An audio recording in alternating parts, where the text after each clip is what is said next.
থেকে 40 অ্যাম্পিয়ার পর্যন্ত লোড নিচ্ছে এবং আমি অন্য একটা ফেজে দিচ্ছি, অন্য একটা ফেজে কিন্তু 49 থেকে 50 অ্যাম্পিয়ার লোড দিচ্ছি। সো আমি তিনটে ফেজকেই দেখিয়ে দিচ্ছি কত অ্যাম্পিয়ার লোড আছে আমার। এটা কিন্তু 53-54 অ্যাম্পিয়ার মতো লোড আছে। সো আমাদের মিটার কিন্তু একদম ওকে হয়ে গেছে। So hey guys, good morning, সবাই কেমন আছে? আশা করি প্রত্যেকে ভালো আছে এবং খুব সুন্দর আছে। সো গাইস, আজকে আমি যে ভিডিওটা নিয়ে এসেছি সেটা হচ্ছে এই যে আমাদের কাজ করতে করতে যে এরকম ধরনের ক্লাব মিটারগুলো বা এমনি নর্মাল মিটারগুলো খারাপ হয়ে যায়, অর্থাৎ যখন ব্যাটারি কমে যায় তখন আমরা কিন্তু বুঝতে পারি না যে ব্যাটারিটা কীভাবে চেঞ্জ করবো বা কী প্রবলেম। তো চলো আজকে ভিডিওতে দেখাবো এই মিটারগুলো কীভাবে ব্যাটারি চেঞ্জ করে এবং কত ভোল্টে ব্যাটারি লাগে। সো ভিডিওটা খুব ইন্টারেস্টিং এবং পাওয়ারফুল হতে চলেছে। সো ভিডিওটা প্রথম থেকে লাস্ট অবধি দেখো এবং আমার চ্যানেল নতুন হলে চ্যানেলকে সাবস্ক্রাইব করে বেল আইকন টিপে অল করো। সো চলো বন্ধুরা, শুরু করা যাক। ফ্রেন্ডস, আমরা প্রথমে মিটারটাকে নিয়ে নিলাম। এটাকে কেউ কেউ ক্লাব মিটার এবং টং টেস্টার বা কেউ কেউ এটাকে অ্যাম্পিয়ার মিটারও বলে। সো যে নামই হোক না কেন, এই মিটারগুলো যখন খারাপ হয় তখন কিন্তু আমরা বিরাট প্রবলেমে পড়েছি। যে দেখো, মিটারটা কিন্তু আমি যে কোনো অ্যাম্পিয়ারে বা ভোল্টেজে সেট করছি কিন্তু কোনো এখানে ডিসপ্লে শো হচ্ছে না। এটা হোল্ড এবং এটা লাইট, তো দেখতে পাচ্ছি এটা কিন্তু শো হচ্ছে না। আমি দেখিয়ে দিচ্ছি, কোনোটাতেই কিন্তু কোনো কাজ হচ্ছে না ডিসপ্লে। সো এটাকে ঠিক করার জন্য প্রথমে আমাদেরকে পিছন দিক করে নিতে হবে মিটারটাকে, এবং নেওয়ার পরে এখানে ব্যাটারি থাকে এবং ব্যাটারির যে পয়েন্ট আছে এই পয়েন্টের স্ক্রুটাকে খুলে নিতে হবে। দেখতে পাচ্ছ এখানে কিন্তু একটা ব্যাটারি আছে। সো ব্যাটারিটাকে আমরা বের করে নেব। বের করার জন্য মিটারটাকে একটু উল্টে দিতে হবে। দেখতে পাচ্ছ এর কিন্তু দুটো টার্মিনাল আছে, একটা নেগেটিভ একটা পজিটিভ। এটাকে আমাদেরকে খুলে নিতে হবে। দেন খুলে নেওয়ার পরে ব্যাটারিটাকে আমাদেরকে চেক করতে হবে যে ব্যাটারিটা ভোল্টেজ আছে কিনা।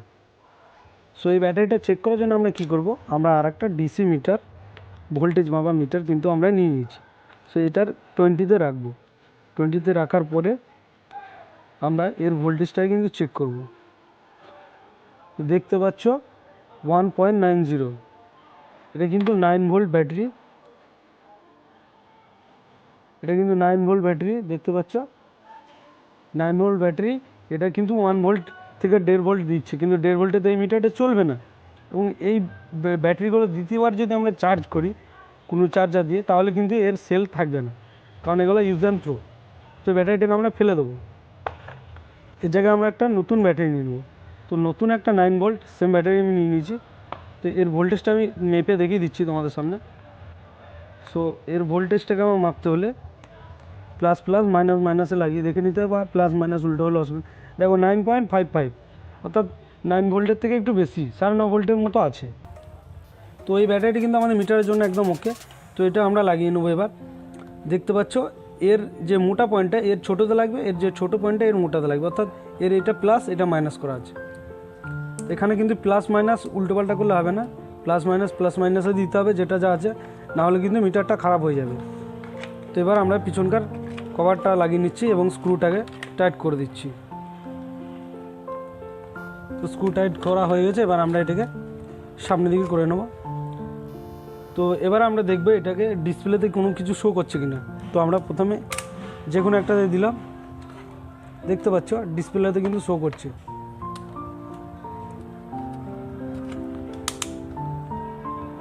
যে কোনো ডিসপ্লেতে শো করছে এবং আমাদের কিন্তু এতক্ষণ লাইট জ্বলছে না, লাইটটাও জ্বলছে।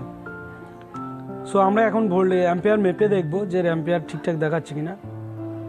তো আমরা একটা মেন সুইচের কাছে চলে এসেছি এবং আমরা এই মিটারটাকে চেক করব যে ঠিকঠাক ভোল্টেজ দিচ্ছে কিনা বা ঠিকঠাক অ্যাম্পিয়ার দিচ্ছে কিনা। তো এটা আমরা 200-তে রেখে দিলাম, দেখতে পাচ্ছ 200-তে দিয়ে দিয়েছি। এবার আমরা যে কোনো একটা লোডে ঠেকাচ্ছি।